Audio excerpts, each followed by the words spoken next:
Then I have Greg. Is she here? Oh, Greg Dalby is the IT Director, Cybersecurity of Operations at Bear Process. Greg, are you here still? Okay, Melody Bear is an InfoSec Compliance Specialist at Experian. She canceled. She was never here. She never checked in. Yeah. Jeff Thorpe is the Director of IT from Platinum Dermatology. Jeff, are you here? All right, congratulations. How about a round of applause? All right. Luz Edens is the Information Security Analyst from Wells Fargo. Congratulations. Rebecca Ruiz is the Senior Manager at Southern California Edison. Congratulations. Nicole Holmes is a Senior VP Enterprise Technology in Cisco at Scopely. Nicole, are you here? Rushton James is the CISO at Liberty Dental Plan. Right, see, these people are so important, they have to leave. Stephen Alford, I believe he left. I talked to him earlier as the CISO at Worldwide Environmental Products. I don't see him in the room. Sam Young is the Senior Director of IT at Marshall Ketchum University. Are you here, Sam? All right. Oh, it's your boss? Okay. All right. Victor Molino is a cybersecurity engineer from Ultra Mobile. Victor, are you here? Brian Schwartz is the VP of Information Technology at Macerich. All right. Congratulations. Bridget Braxton is a cybersecurity computer analyst at JPL. Are you here, Bridget? All right, Bridget, yay. Allie Shee is the IT manager, and I don't have a company on here. Allie, are you here?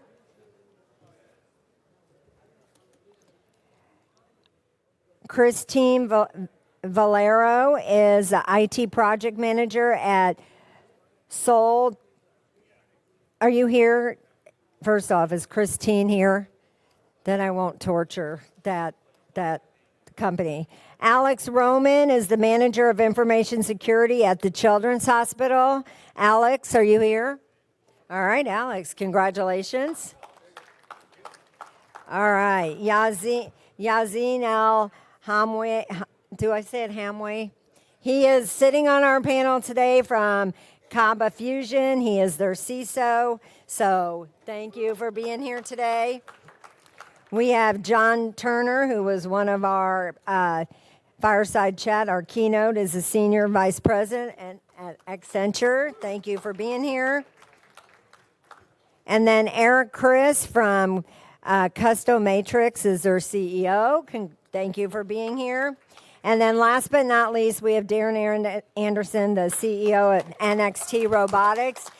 So I do want to let you guys know, I do sit on the board of WECES, and it's always my intention to make sure we have a woman speaker as our keynote, our panelist, she canceled this morning. So please don't send me hate emails, because I get them. They're like, why didn't you have a woman on your panel? I try. So for the women that are in the audience, if you ever want to sit on one of our panels, please, please, please say yes and message me, because I'm going to message you. We really need more women speakers, and I'm sorry that we don't have one up here today. But with that being said, I'm going to pass it over to Darin Andersen, who can introduce the panel, which I kind of just did. And remember, if you have any questions, wait for my tech team to come with the mic. And everyone, let's welcome our panelists. All right, come on, come on, come on. All right, I identify as a female CISO, just so you all know. So we do have representation. Yeah, thanks for being here. I know it's a long day, but I know you've also learned a lot. and had some great pizza. And I see that we are not standing between you and your beer, your glass of red wine, so good on that. We want this to be fun and open, so if you have questions, please join in. Our man Angelo is going to be is in the back of the room with the mic. We've got a great panel for you. I know you recognize some of us, but we are really appreciative to be part of this. I love what the FutureCon team is doing, guiding cyber throughout the country, and really one city at a time. Very unique and really well done. So congratulations, FutureCon. I want to kick off the comments today by asking you a question. And that question is, what is real? How do we determine what is real? How do we navigate what is real in an environment with zero trust, right? This is the environment, the world that we live in. And I ask this question because I did an informal survey with some doctor friends that I know, a couple of my board of advisors, smart guys, smarter than me. And I said, what are the real problems that we have to solve, over the next half a decade, the next 2 to 3 years? And inevitably, to me, the ones that I deem as the smartest were like figuring out what is real. And I think we all have some idea of what that is, but I want to challenge you with that question to open up our panel. Let me have each panelist, and I'll start with John Turner at the end, introduce yourself. We'll work our way down, and then we'll kind of kick things off formally. John? Turn your mic on. Guys, fire up your mics. Not yet.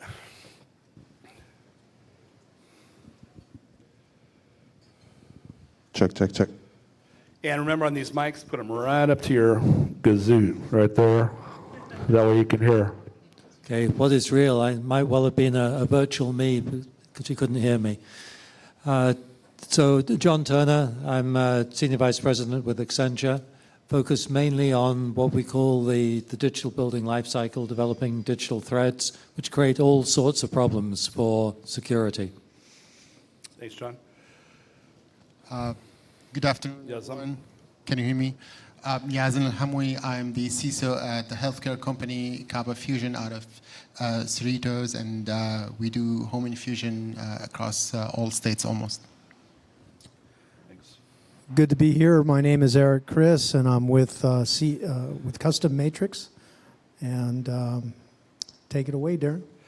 So, when I think about what is real, I immediately go back to the idea that everything now is connected to the internet, most of which we know about, some of which we don't. But this becomes its own challenge and opportunity at the same time in determining what's real. Is you make this assumption that everything is connected, everything is sending data and or information, and it does lead you to wonder, what are we getting back? What is the information that we need to get back, and how do we process that information in a meaningful way? So, John, I'll just kick it off with you and ask you along the lines of this concept, especially since we're talking earlier today about this notion of a digital twin, which we won't pontificate on this afternoon. I want to focus more on kind of classic cybersecurity and CISO issues. But, John, maybe you can share your point of view of what is real. Well, what is real and is virtual real? So that I think is the big question at the moment in my world, that a lot of what we're doing is simulation. And a lot of the simulation has always been connected back to something which is real, a physical entity. But with the way that everything is going in AI, we see that the simulation's being done in a total virtual environment without any human interaction, direct human interaction with that. So I think we're going to have a very difficult definition around what is real and around how virtual becomes real. Yazan, what is real? I think the basic definition is, at the moment, that if it doesn't need electricity, it's probably real. Good definition. Eric, what do you got? So I mentioned earlier that my background is in finance, And so much of what is done in business formulates around business information and numbers and symbols that go to explain how the business is doing or how weak or strong it is. And having come from accounting and finance, it was always being in a position where all that mattered was the numbers and statistics and the symbols of business. And when are you going to care about the people? So, not meaning to wax too philosophic, I think what's real are the people, and that's where you start. So for me, this question that calls for us to address technology or what's happening at such a rapid pace kind of takes me back to those days where, you know, why don't you begin with who you're working with first, because they're real. Cool. What do you think, and I'll have Yazan start with this. So what do you see as some of the most significant emerging threats that you've been dealing with? We talked about ransomware,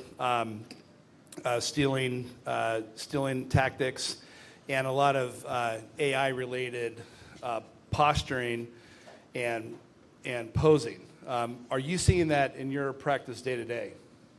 Definitely. So I think what AI has done is that they put those bad actors, they gave them all the weapons that they need. So right now you have AI-powered phishing attacks that are harder and harder to detect. There's no spelling errors, there's nothing like that. So it's really hard to detect. And you see when we send those, there are lots and lots of users and employees providing, not only clicking and downloading attachments, but providing their credentials. So that is real. Everything has become AI powered. So when we talk about vulnerability management, now you have AI tools that can really do automated vulnerability detection and exploitation as well. Same with identity management. They're looking around the internet, they're finding credentials, and they're trying to exploit that. So it's and also AI-powered malware as well. So it really has kind of pushed the boundaries and allowed those kind of attack vectors to become way more stronger. So in a virtual world where we're operating out of data centers, now AI-powered data centers, what do you see as the distinction between what is on-site and off-site? Are you still seeing anyone operate with much hardware on-site, or are we now completely cloud-based? Something that 5 years ago we said would probably never happen, but seems to be the trend. I think lots of companies still have lots of legacy software, and that legacy software is still mainly on-prem. So you see most organizations are still, they have a level of hybrid. There are very few companies that are still 100% on-prem, but you see lots of hybrid environment, and almost everyone is using one way or shape the cloud for sure. John, any thoughts on that? Yeah, I'll maybe take a slightly different perspective on this. I don't necessarily see the technology as being the major threat at the moment. I see our ability to collaborate as people as being one of the major threats. I'll give you an example to that. We were working in an environment where we needed to put in some IoT sensors. Those IoT sensors were absolutely essential for a business process, but we couldn't integrate them with the building system, which was OT rather than IT, operational technology, but was managed by the facilities management team. And then when we went back to the IT team and said, we want to implement these sensors, they said, no, we don't allow as a policy any integration of wireless sensors with our IT infrastructure. So that was a real problem. Business needed these sensors. The facilities management team couldn't implement them technically. IT wouldn't allow them because of policy. The only thing we could do was to remove everything to an external environment and start to manage everything external from the host environment with the client. So I see a lot of people problems because you're never going to be able to have a 100% secure environment. And I see the solution as really being more compartmentalizing environments rather than opening up everything into a single domain. Yeah, people and numbers, they have such a big impact. We recently worked a incident response case where we went in, we were working off of an old J.D. Edwards database, but it had most of the critical data that the company thought that might have been breached. And we go to start doing our breakdown process, and one of the things we always ask now, especially, is, did you have your logging on? And you get into these human number discussions where someone's like, oh yeah, we decided to turn the logging off because we wanted to save money on bandwidth, And so, we're sitting there like going, well, now we need to put a sensor on site. No pushback then, like putting a sensor on 6 months earlier, much harder. And so, Eric, do you see this tension between, cost management and protecting the organization? Absolutely, and I think that's going to continue to be a real tug of war because it's natural to come up with a really punitive approach because that's the safest. So we like to refer to the notion of the weakest link, and Yazan, I'd ask you, what is the weakest link in today's environment? I think probably still people, as John mentioned, people still are the weakest link. But at the same time, organizations out there that they haven't adopted best practices, they don't have the good technologies, they don't have the good systems to detect and manage that risk. They're not prepared for incidents. Those organizations are at a huge risk as well. So I'm not sure if I'm answering my question. That's good. I want to ask the audience, I have a question for the audience. So on a scale of 1 to 10, how well do you think your organization is trained up on what I'd call hygienic cyber? We're not seeing as many people falling for the even more sophisticated phishing attacks. So by show of hands, give me an idea, who thinks they're at a level of 8 or better? Who thinks they're at a level of 5 or better? Okay, and who thinks they're sort of between 1 and 4 or 1 and 5? Right, and who here inside of the organization has conducted specific cybersecurity training on artificial intelligence, like the way we use it, some policy? Mm-hmm. How many in the room belong to an organization that has a AI use practice and policy in place? Outright exclusion. Mm-hmm. Forbidden that way. Yep, like no-go. No-go. Who else is in the no-go zone in the room, organization-wise? Pretty small number, right? I think that would have been a much larger number even a year ago. Why do you think your organization is no-go? Can you provide a microphone, please? Thank you. Classified material, simple. I deal with classified material. Mm-hmm. So Understood. But why do you think that there's still a complete no-go? Like, because they why don't trust wouldn't it you- to prevent leakage. Mm-hmm. Leakage is a problem Yeah. with AI. So anything that even smells like classified material can't go to AI. So that basically means everything we do. So that means no AI. And understood. And you think the idea that you might copy down something classified into the AI to maybe get a clearer picture of what it Yes. means, or okay, so for assessment purposes and obviously no storage or anything like that. Correct. Mm-hmm. What's that? Yeah, understood. Yeah. Yep, understood. Cool. Who else has a question here we want to kick off some discussion? Over here. How have your incident response policies evolved since we've gone into the AI era, I should say, and have you changed AI and IR procedures based on the fact that you might have some nefarious AI agents or so forth involved in your IR? I think we added a couple of scenarios. We haven't really changed our incident response. We definitely have way more scenarios right now that we can consider and assess. So that is because the attack vectors are still very similar to what we have practiced and role played and did table exercises about, but there are few more and more real scenarios that could happen, whether it's a leakage to an Gen AI tool in terms of DLP. But I want to also respond to the gentleman who mentioned that you can still, no matter how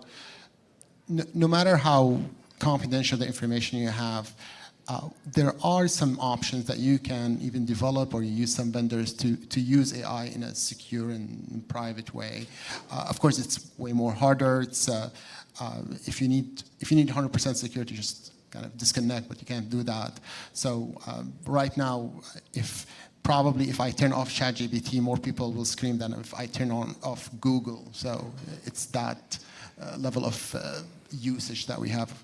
And what percentage of those people that were giving you feedback would be management level? The ones that were complaining that ChatGPT was turned off, would you say that's a higher percentage level that would be complaining that ChatGPT was turned off, or it would be more people working day to day? Probably more people working day to day. Interesting. John, on the IoT front, you've been working in the IoT space for over a decade now. Have you seen security concerns further develop, and especially with AI coming into the picture, that there's a higher level of consciousness and concern about it? Yeah, I think some of the concerns are slightly different, because if we look at the data processing, there's a lot of data processing could be done on the edge, and then we don't need to communicate that more widely. But most of the solutions I've seen in place send that data back for central processing, which opens up all sorts of issues, particularly with the fact that sometimes you don't get the alerts until it's too late. So one of the things that we try and do more and more is to try and align the use cases with something which is sensible for the business. And if that means a little higher investment by investing in local servers, which can do that edge processing and put the alerts in place and help to manage the environments, then that can simplify the environments significantly. The problem is most of the vendors don't want to do that, because they want to bring all the data back into central processing, where they can start to look at performance across multiple different clients, and so improve their products in that manner. Data is always very important. But if I could pick up on one other point, which may be worthwhile pursuing, I saw a recent report internally, which was looking at phishing training. Most big organizations have to go through significant training around phishing. But this paper said that there was virtually no difference between the impact of doing extensive training and doing very little training on the ability of people to react to phishing attacks. Has anyone seen anything similar to that, or experienced anything similar? By show of hands.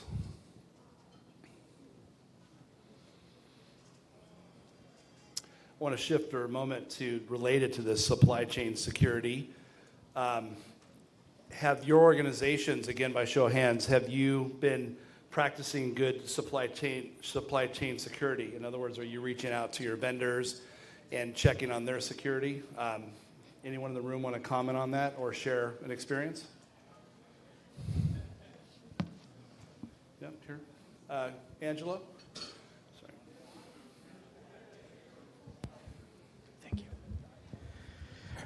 you. So I work in the CMMC space for defense industrial base cybersecurity by trade. One rudimentary thing that I do is when I want to determine if a security vendor is suitable for inclusion in scope for a CMMC assessment, I request their security documentation, I request their shared responsibility matrix in regards to what responsibilities they fulfill for meeting certain requirements like those of NIST Special Publication 800-171 for protecting controlled and classified information.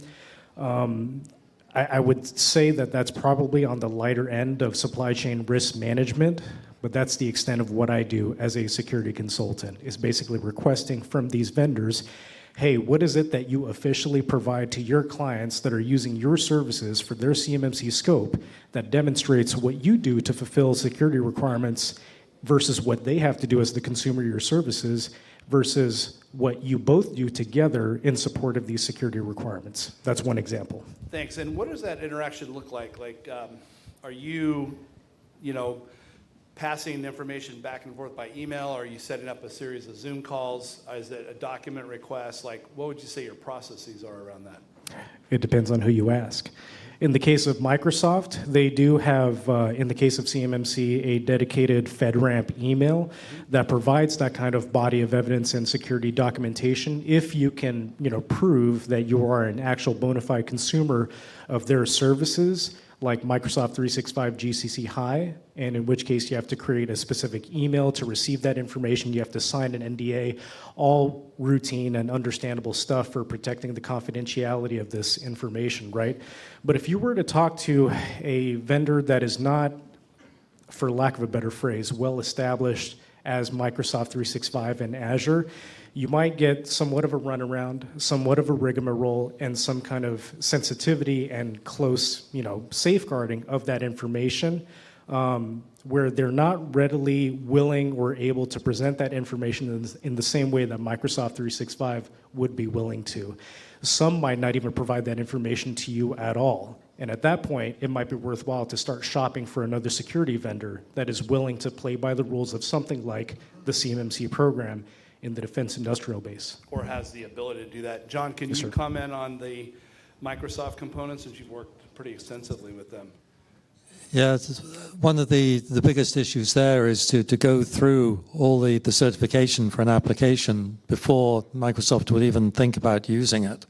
So that's very, very extensive list of questions and physical tests and all sorts of things.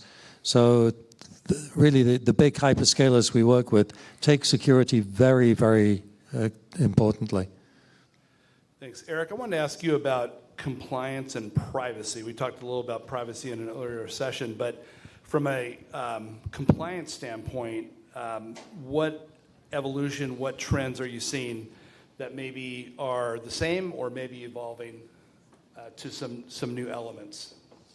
Yeah, I think you mentioned it earlier in a previous presentation. The issues are being taken up to the board level.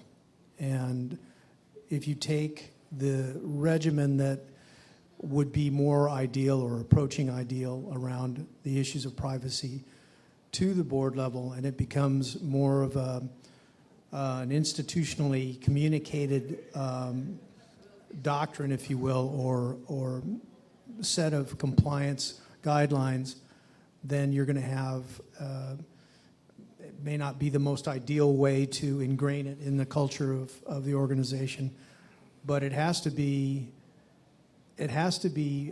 prolific, and it has to be continuous, and the balance is tough to achieve, the message, but I think there's no way around it. Would you say that it's become more or less collaborative with information sharing with either partners that you're working with as vendors providing software or services? Would you say that there's more or less trust in that collaboration? What's the experience that each of you are seeing right now in industry? Yes. Well, I kick off on that. I see, particularly with the very large companies that are working in Europe, a lot of distrust with everyone because any leak of personal data can impact their revenue considerably. The fines are enormous. So that's why there is so much due diligence around any sharing of data, particularly personal data. I think, too, where you are working with a larger organization, if you're a medium-sized business or smaller business, and there's an encryption mandate by one of your partners or one of your service providers, and you can't get around it. And even though it seems clunky and restrictive and is somewhat of a forced compliance, I think you're going to see more and more of that. Yazan? Yeah, I just want to add so in the European Union, GDPR kind of violation is around 4% of international revenue. So it's pretty huge. In the United States, every state has its own state law, and that makes collaboration or makes compliance with those state laws very challenging. And so, of course, in California, we're usually leading the way in terms of those kind of regulations. But when you're operating in all the states, then it is a challenge to keep up with all those and be in compliant. And so it put a lot of cost on operations as well. Very good. I wanted to ask you, do you think that the CISO, and I'd ask this to the general audience if you have any feedback or comments, how is the role of the CISO evolving? Would you say that there's a stronger overall position with the role inside of most organizations? Would you say that it's on the decline? What's your own experience? I think till now around probably, if we do, more than 50% of CISOs are still reporting to CIOs at the moment. But I think everyone is understanding how those breaches are very, and in-compliance are very, very expensive, and they cost the organizations lots and lots of money. We've seen what happened with Change Healthcare. So there's definitely that fear of companies becoming the next victim or be on the data breach side of the news. And unfortunately, there is no insurance or there is no good insurance against that. There's lots. It's becoming harder and harder to get any kind of insurance in the cybersecurity world, and with lots of limitations and lots of exclusions that many companies are starting to consider being self-insured. Yeah, they don't have any choice. John, let's shift a minute to the idea of the modern data center. We touched on it in an earlier prezo, but I wanted to get some insight from you on how you're seeing the evolution of the traditional hyperscaler, kind of the level 2, level 3. How is that all shaken out? How is the physical facility different? How is the hardware inside different? What are the main issues that we should be aware of? I think the big issues we're seeing are around the power of the processors. So for about the last 10 years, most of the racks have been around about 100 kilowatts of power and cooling going to it. We're seeing with some of these new NVIDIA processors, which will be released within the next year or two, 650 kilowatts of power required per rack. And those racks are no longer just a series of trays. They're integrated racks, and they have integrated switches and all sorts of things. So the design is having to change considerably because the legacy data centers just don't have enough power available or enough cooling. And you've probably seen a lot of data centers are going to liquid cooling rather than adiabatic type cooling. So that's changing the design, and we're seeing designs which have been stable for 8 or 10 years now changing considerably every 18 months. So that's creating a lot of turmoil in the industry. And then we're seeing the siting of the data centers. So everyone thought AI is coming out. We'll be able to have these enormous AI processing data centers in the middle of nowhere where we're not disturbing anyone and we can maybe get cheap hydroelectric power. Now NVIDIA bringing out processors with inference chips on, which are really edge computing type. So the siting physically of the data centers is changing because of the difference in power of these chips. Yeah, I remember driving up through Boardman, Oregon, which is about an hour and a half, hour and 45 minutes outside of Portland to the east, middle of nowhere, but along the river, Columbia River, and right near the Dalles. And when I first went to do some testing with Amazon, who had an old facility that was previously there, and they were in the process of building several additional facilities. Coming back 3 years later, they had 22 facilities. Apple had joined in, Microsoft had joined in. You have now about 100 facilities in this area, and it's all about power from the Columbia River, like inexhaustible hydropower. However, trick has become you've got environmental influence. You have a kind of a notion that the way that the data centers are working is different, right? So some of those centers, even though they're now 4 or 5 years old, are already antiquated. Like when we went there, it's like, well, that's the Netflix building for all the Western United States. And that whole notion is changing because the needs of each of those organizations is changing. So this issue about power, I think, is significant. Many organizations and consultants are now working with clients to build mini nuclear. Hard to believe, but we'll see it, I think, in the next couple of years. Hydro is challenging because there is a conservational discussion there. Alternative sources are tough. So I think power is going to be a major issue. And I think the difference is you used to go to the power company and say, I need such and such by this date. And they would turn on the knob, run the line, fire the thing up, and it's just not the way it is anymore. We have clients that are building data centers traditionally would take as much power as the whole city of Portland. Just a single data center, single phase. And they were building out 13, 14 phases on the site. But these AI data centers take a huge amount of power, but one of the issues is that it's not uniform power. It has to be switched, and you have to switch the processors in banks. So it changes a completely different load on the power. Yeah, in Abilene, Texas, I saw this. I toured this facility recently.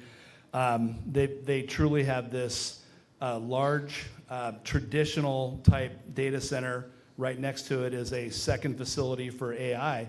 And this is what is being built by OpenAI in collaboration with Oracle.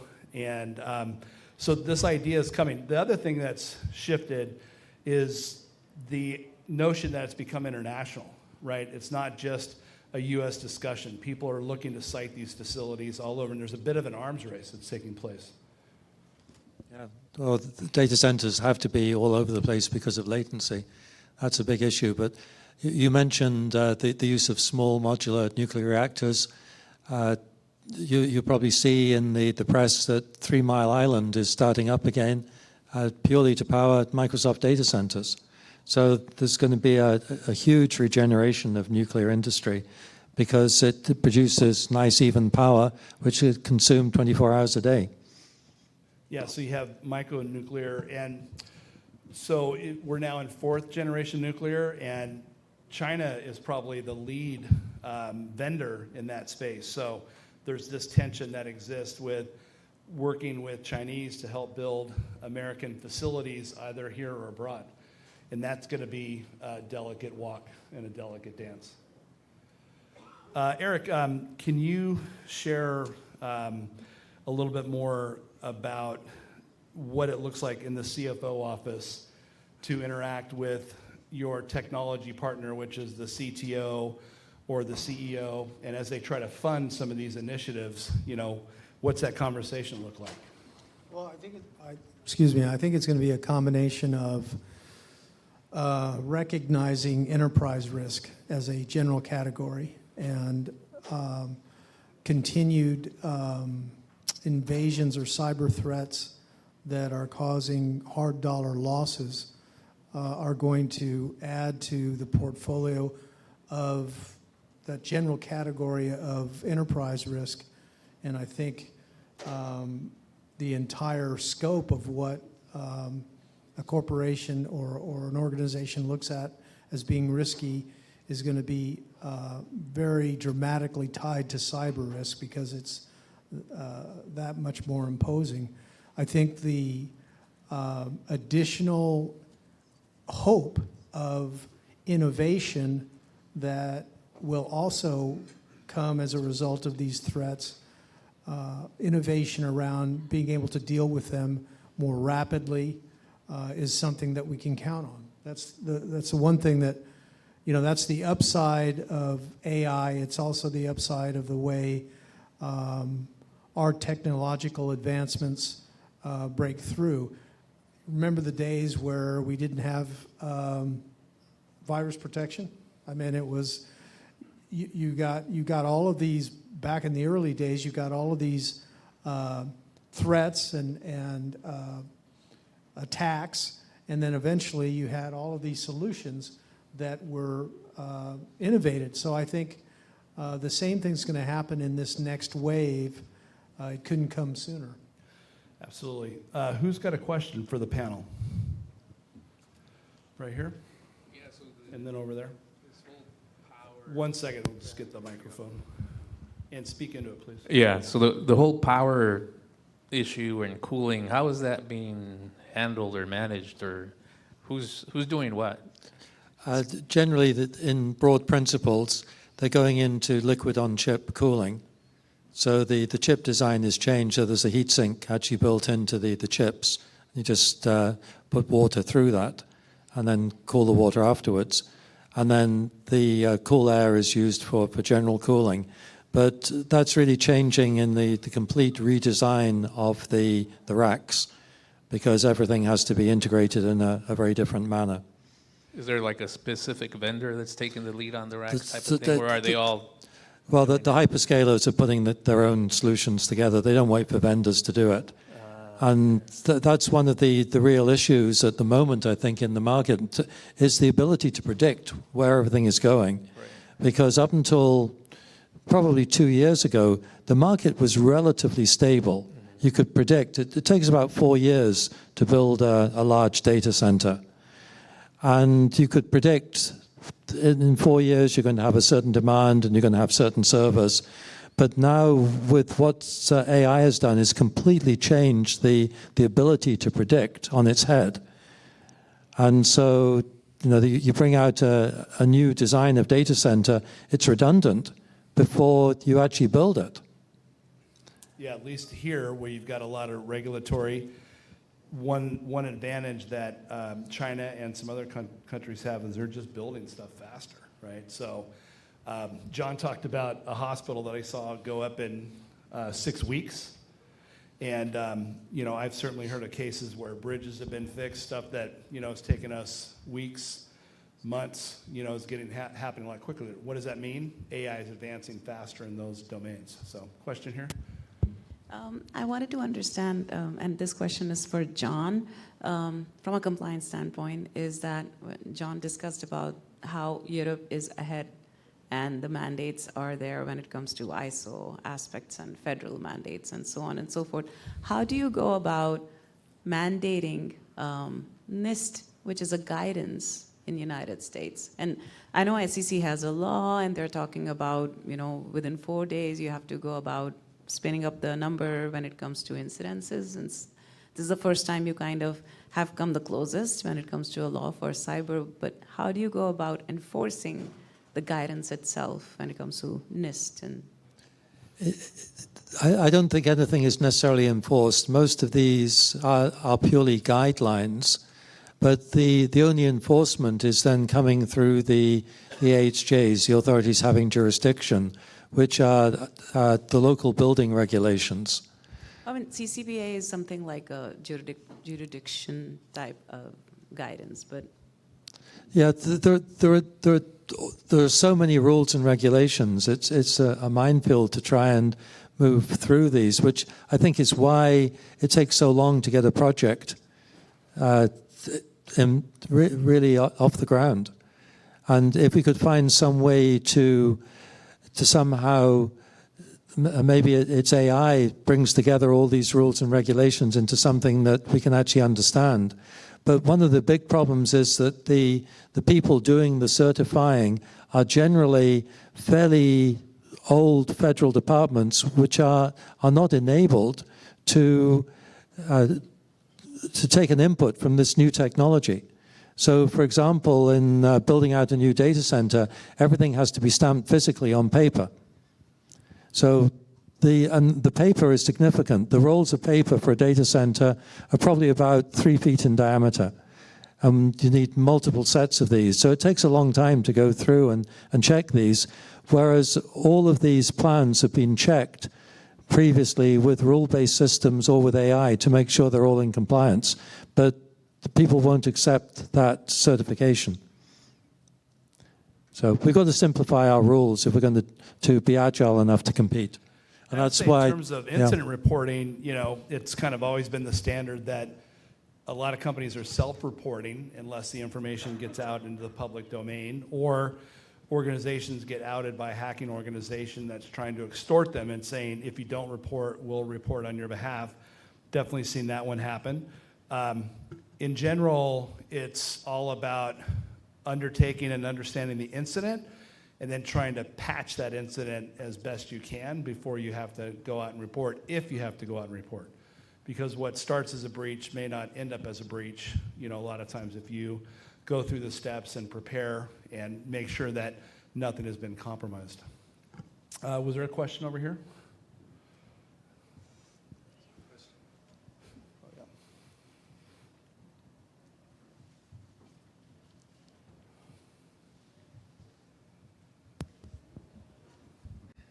Hi, and I'm Luz. And my question is kind of weird, but thinking about everyone talking about AI and how beneficial it is or is going to be, we always follow kind of like what Hollywood is saying. And in many movies that I have seen, I don't see a component of AI that is actually trustable. I mean, I just want to know what you guys think about that position. I have an example. It's very rough, right? In the movie Alien, everything is supposed to be AI. The big ship has the mother computer, and then the robot is supposed to be very good on AI. And all of a sudden, there's a rule on both of these devices that basically goes against human safety. So what do you think?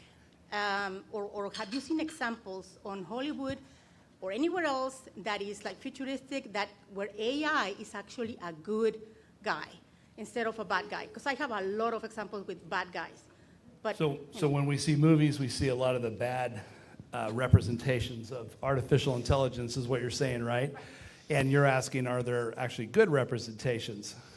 well, the movie's probably made with AI.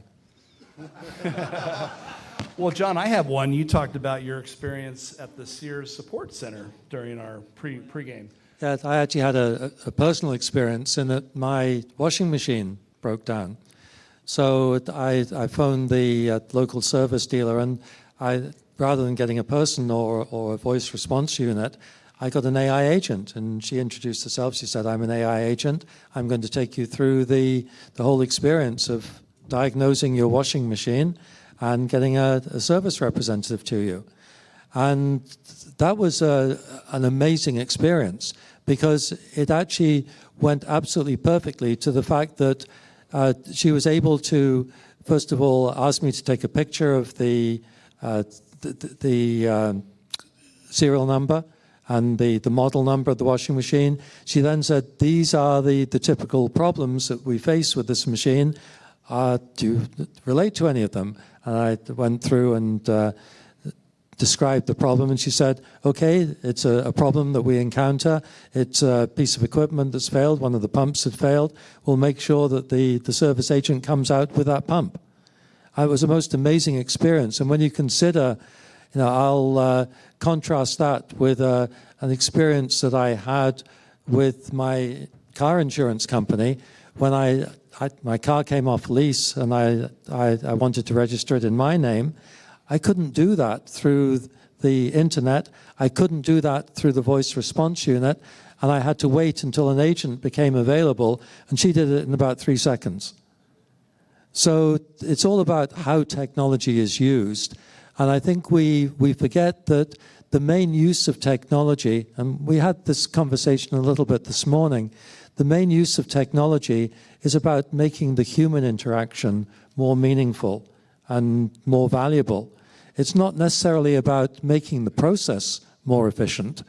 That maybe the CFOs want to do that, but in healthcare, an efficient process is defined in lots of different ways, not necessarily the cost of the treatment. So I think we've always got to be very careful about understanding the problems that we're trying to solve within the business context, not necessarily within the cost context or the risk context, but is this going to work for our customers? And if not, what are we going to do about it? At Next Robotics, we build security robots and intelligent traffic management and security devices. And what my observation has been of comparing, let's say, a human security guard to our AI-informed security robots is the security robots have a better, more complete memory. And because they can collaborate with other robots or the information retrieved from other robots or other devices that we use, it uses that information to create a bigger, broader, clearer picture. So a rover that's going through, let's say, the parking lot, the employee parking lot at the San Diego International Airport, may see someone crouched behind the car because it has a heat sensor that a guard would miss. But I think the bigger term value that I see of it is it's creating an operational picture over a longer period of time. And I think that's no different than the way a traditional security person would work, right? They get to know a region, a cop gets to know his beat. So there is some of that, but the robot just does that with more precision. And it also operates 24/7, all conditions. It gets like a clear, longer-term picture. So in some ways, you get to the same conclusion of both things working well, but the robot you can see has the ability of time and this kind of exponential ability to get to results. So I would say that generally it's a positive use.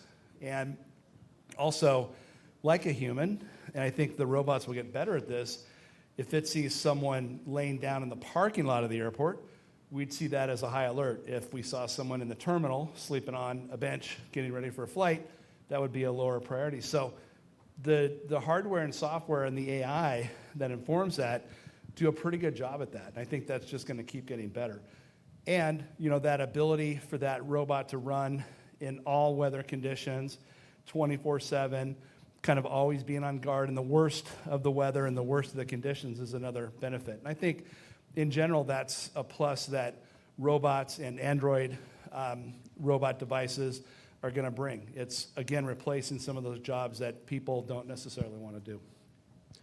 And if I could pick up on that comment and maybe a question for the audience.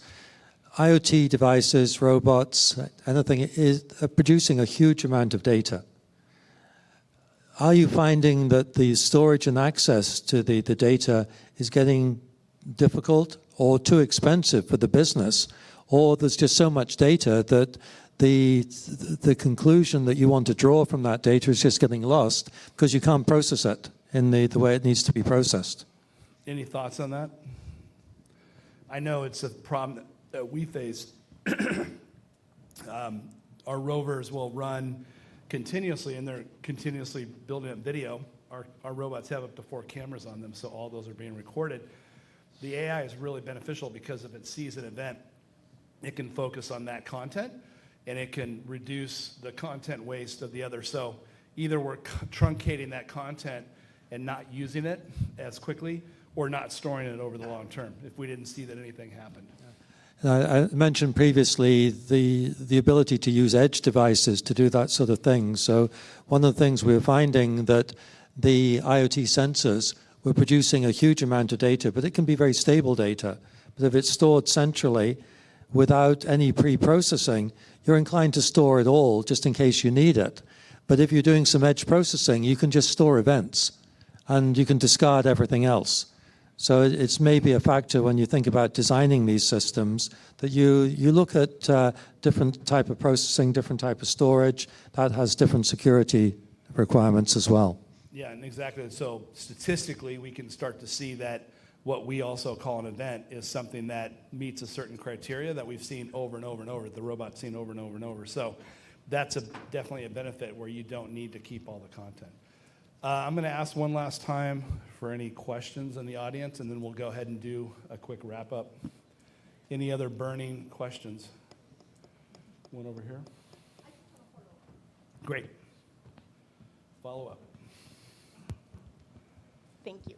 So my previous question was, thank you, relevant to me because I have seen in other companies where before it was not called AI, but we were doing sort of AI, and we were kind of moving things, products in a store, for example, to entice people and get earnings from competitors to then publish coupons for the other ones. And this is, I'm serious, this is 30 years ago. We were doing that. We were checking on what you were buying with what credit card, every single thing. And that was getting a profile of you. Yeah, I know privacy is there, but the AI part was actually modifying how we were printing your receipt and which coupons were going to be printed. That it was basically to ensure that we were getting a lot more money from the vendors, the people that were basically wanting us to move their product. And for example, in that scenario with the washing machine, right? If my washing machine is, I don't know, 20 years old, maybe mine is, but if I have a problem and AI says, well, you're 20 years old, so I'm going to tell you, guess what?